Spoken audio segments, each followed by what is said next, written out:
मास 10 का 20 का फर्को फर्क ही देने। मेरा नाम मोहम्मद इशफाक। क्या नास की मेरी उम्र 80 साल 80 साल।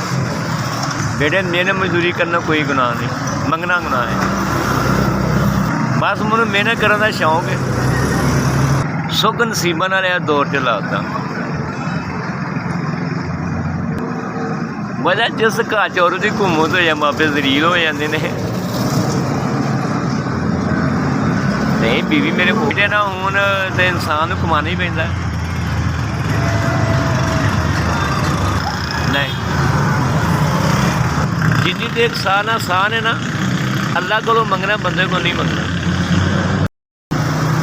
मेरा बेटा को नहीं है, तेरी मेरी धियाँ ने, 2 में ब्याह 3 एक ब्याह ना नहीं। मेरा मकान मेरा किराए का महीने में 5000 रुपये किराया देना। 2 बच्चे हुए, 1 बच्ची ब्याह ना रही। बस 1 बच्ची ब्याह जी से तो बोझ कर जाना। हाँ जी अल्लाह का शुक्र है, गरीब आदमी अपनी मेहनत करके खाना, अल्लाह का बहुत बहुत शुक्र है।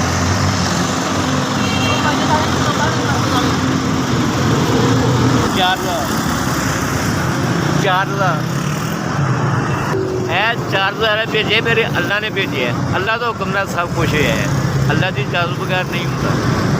ये अल्लाह ताला भेजन वाला है।